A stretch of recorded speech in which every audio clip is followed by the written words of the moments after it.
ಆತ್ಮೀಯ ಬಂಧುಗಳೇ, ಮಹಾಭಾರತ ಭೀಷ್ಮ ಪರ್ವ. ಇದರಿಂದ ದುರ್ಯೋಧನ ಮತ್ತು ಭೀಷ್ಮರ ಮಾತುಕತೆ ಮತ್ತು ಭಗದತ್ತ ಪಾಂಡವರ ಜೊತೆ ಯುದ್ಧ ಮಾಡೋದು, ಈ ವಿಷಯದ ಬಗ್ಗೆ ನಾವು ಇವತ್ತು ತಿಳ್ಕೊಳ್ಳೋಣ. ಸಂಜಯ ಹೇಳ್ತಾನೆ, ಆ ಮಹಾಸಂಗ್ರಾಮದಲ್ಲಿ ರಾಜ ದುರ್ಯೋಧನ ಭೀಷ್ಮರ ಹತ್ರ ಹೋಗ್ತಾನೆ.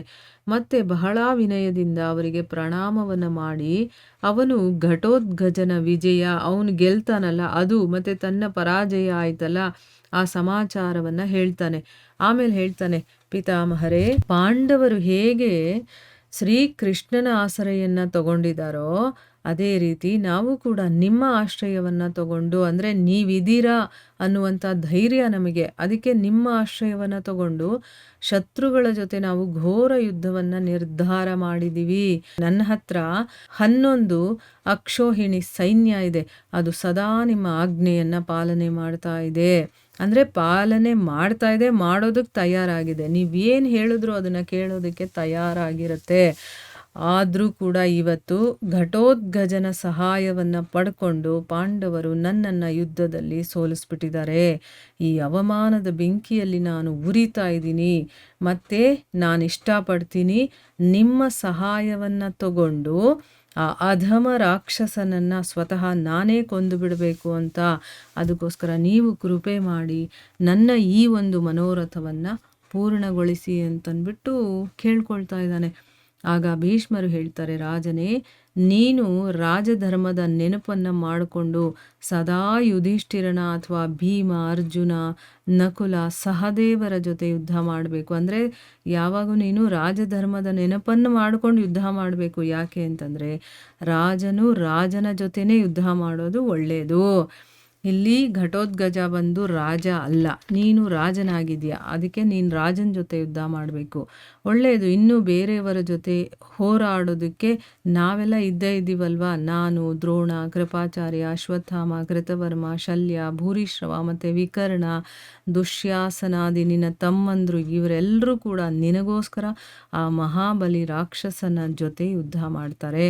ಅಥವಾ ಆ ದುಷ್ಟನ ಜೊತೆ ಯುದ್ಧ ಮಾಡೋದಕ್ಕೆ ಇಂದ್ರನ ಹಾಗೆ ಪರಾಕ್ರಮಿಯಾದಂತಹ ರಾಜ ಭಗದತ್ತ ಹೋಗಲಿ, ನೀನು ಯಾಕೆ ಹೋಗ್ತೀಯ, ನೀನು ರಾಜ ಆಗಿರೋದ್ರಿಂದ ನೀನು ರಾಜನ ಜೊತೆ ಯುದ್ಧ ಮಾಡು ಅಂತನ್ಬಿಟ್ಟು ಹೇಳ್ತಾನೆ. ರಾಕ್ಷಸನ ಜೊತೆ ಅವನ ಜೊತೆ ಯುದ್ಧ ಮಾಡಬೇಡ ಅಂತನ್ಬಿಟ್ಟು ಇದನ್ನು ಹೇಳಿ ಭೀಷ್ಮರು ರಾಜ ಭಗದತ್ತನಿಗೆ ಹೇಳ್ತಾರೆ, ಮಹಾರಾಜ ನೀವೇ ಹೋಗಿ ಘಟೋತ್ಕಚನನ್ನು ಎದುರಿಸಿ ಅಂತನ್ಬಿಟ್ಟು.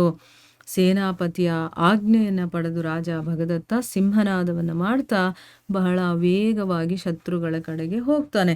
ಅವನು ಬರ್ತಾ ಇರೋದನ್ನು ನೋಡಿ ಪಾಂಡವರ ಮಹಾರಥಿ ಭೀಮಸೇನ, ಅಭಿಮನ್ಯು, ಘಟೋತ್ಕಚ, ದ್ರೌಪದಿಯ ಮಕ್ಕಳು, ಸತ್ಯಧೃತಿ, ಸಹದೇವ, ಛೇದಿರಾಜ, ವಸುದಾನ ಮತ್ತು ದಶಾರ್ಣ ರಾಜ ಕೋಪ ಮಾಡಿಕೊಂಡು ಅವನು ಮುಂದೆ ಬರ್ತಾರೆ.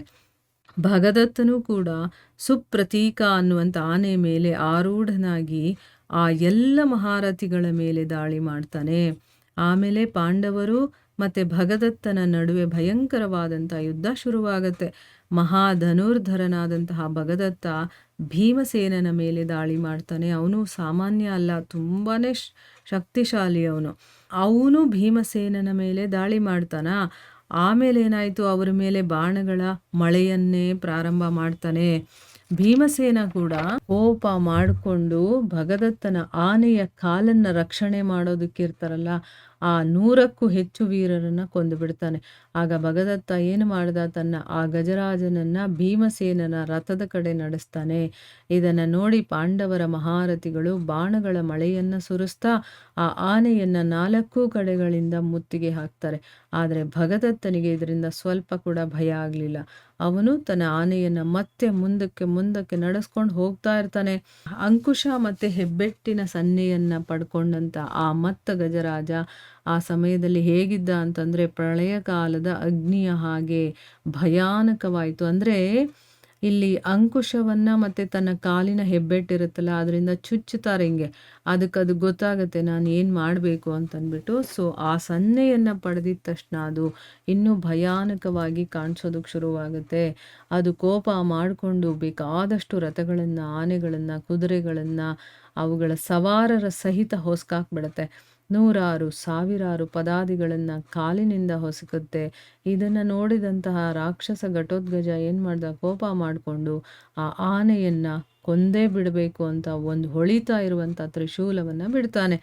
ಆದರೆ ಭಗದತ್ತ ತನ್ನ ಅರ್ಧಚಂದ್ರಾಕಾರದ ಬಾಣದಿಂದ ಅದನ್ನು ಕತ್ತರಿಸ್ಬಿಡ್ತಾನೆ. ಮತ್ತು ಅಗ್ನಿಶಿಖೆಯ ಹಾಗೆ ಪ್ರಜ್ವಲಿಸ್ತಾ ಇರುವಂಥ ಒಂದು ಮಹಾಶಕ್ತಿಯನ್ನು ಘಟೋತ್ಕಚನ ಮೇಲೆ ಎಸಿತಾನೆ.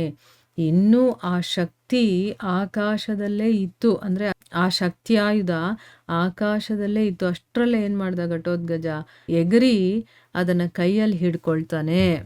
ಮತ್ತು 2 ಮೊಣಕಾಲುಗಳ ಮಧ್ಯದಲ್ಲಿ ಅದುಮಿ ಅದನ್ನು ಕಟ್ ಮಾಡಿಬಿಡ್ತಾನೆ. ಇದು ಒಂದು ಅದ್ಭುತವಾದಂತಹ ವಿಷಯವಾಯಿತು. ಆಕಾಶದಲ್ಲಿ ನಿಂತಿರುವಂಥ ದೇವತೆಗಳು, ಗಂಧರ್ವರು ಮತ್ತು ಮುನಿಗಳಿಗೂ ಕೂಡ ಇದನ್ನು ನೋಡಿ ಬಹಳ ಆಶ್ಚರ್ಯ ಆಗುತ್ತೆ. ಪಾಂಡವರು ಅವನನ್ನು ಹೊಗಳುತ್ತಾ ರಣಭೂಮಿಯಲ್ಲಿ ತಮ್ಮ ಹರ್ಷಧ್ವನಿಯನ್ನು ಹರಡೋದಕ್ಕೆ ಶುರು ಮಾಡ್ತಾರೆ. ಭಗದತ್ತನಿಗಿದು ತಡ್ಕೊಳಕ್ಕಾಗಲಿಲ್ಲ.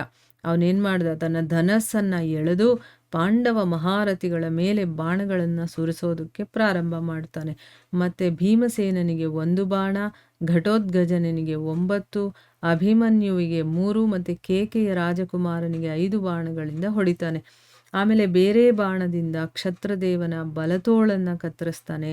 5 ಬಾಣಗಳಿಂದ ದ್ರೌಪದಿಯ 5 ಮಕ್ಕಳಿಗೂ ಕೂಡ ಗಾಯಗೊಳಿಸ್ತಾನೆ. ಮತ್ತು ಭೀಮಸೇನನ ಕುದುರೆಗಳನ್ನು ಕೊಲ್ತಾನೆ, ಧ್ವಜವನ್ನು ಕತ್ತರಿಸ್ತಾನೆ ಮತ್ತು ಸಾರಥಿಯನ್ನು ಕೂಡ ಯಮಲೋಕಕ್ಕೆ ಕಳಿಸ್ಬಿಡ್ತಾನೆ. ಆಮೇಲೆ ಭೀಮಸೇನನನ್ನು ಹಾಕ್ಬಿಡ್ತಾನೆ. ಅಂದರೆ ಆ ರೀತಿ ಬಾಣಗಳನ್ನು ಅವನು ಬಿಡ್ತಾನೆ. ಇದರಿಂದ ಅವನಿಗೆ ಸ್ವಲ್ಪ ತೊಂದರೆ, ನೋವು ಎಲ್ಲ ಆಗುತ್ತೆ. ಭೀಮಸೇನ ಸ್ವಲ್ಪ ಸಮಯದ ತನಕ ರಥದ ಹಿಂದಿನ ಭಾಗದಲ್ಲಿ ಕೂತ್ಕೊಂಡಿರ್ತಾನೆ. ಆಮೇಲೆ ಕೈಯಲ್ಲಿ ಗದೆಯನ್ನು ತಗೊಂಡು ವೇಗವಾಗಿ ರಥದಿಂದ ಧುಮುಕ್ತಾನೆ. ಅವನು ಗದೆಯನ್ನು ತಗೊಂಡು ಬರ್ತಾ ಇರೋದನ್ನು ನೋಡಿ ಕೌರವ ಸೈನಿಕರಿಗೆ ಬಹಳ ಭಯವಾಗುತ್ತೆ. ಅಷ್ಟರಲ್ಲೇನಾಯಿತು, ಅರ್ಜುನನು ಕೂಡ ಶತ್ರುಗಳನ್ನು ಸಂಹಾರ ಮಾಡ್ತಾ ಅಲ್ಲಿಗೆ ಬಂದು ತಲುಪ್ತಾನೆ. ಮತ್ತು ಕೌರವರ ಮೇಲೆ ಬಾಣಗಳ ಮಳೆಯನ್ನು ಸುರಿಸೋದಕ್ಕೆ ಶುರು ಮಾಡ್ತಾನೆ. ಇದೇ ಸಮಯಕ್ಕೆ ಭೀಮಸೇನ ಭಗವಂತ ಶ್ರೀಕೃಷ್ಣ ಮತ್ತು ಅರ್ಜುನನಿಗೆ ಇರಾವಾನನ ವಧೆಯ ಸಮಾಚಾರವನ್ನು ಹೇಳ್ತಾನೆ. ಅಂದರೆ ಅಲ್ಲಿ ಭೀಮಸೇನ ಎಲ್ಲಿದ್ನೋ ಅಲ್ಲಿಗೆ ಅರ್ಜುನ ಬರ್ತಾನಲ್ಲಿಗೆ. ಅಲ್ಲಿವರೆಗೂ ಅವನಿಗೆ ತನ್ನ ಮಗ ಸತ್ತಿರೋದು ಗೊತ್ತಿರೋದಿಲ್ಲ ಅರ್ಜುನನಿಗೆ. ಸೊ ಇಲ್ಲಿ ಭೀಮಸೇನ ಆಗ ತಿಳಿಸ್ತಾನೆ ಕೃಷ್ಣನಿಗೆ ಮತ್ತು ಅರ್ಜುನನಿಗೆ ಇರಾವಾನನ ವಧೆ ಆಗಿದೆ ಅಂತಂದ್ಬಿಟ್ಟು. ಸೊ ಇಲ್ಲಿಗೆ ನಾವು ನಿಲ್ಲಿಸೋಣ. ಹರೇ ಕೃಷ್ಣ.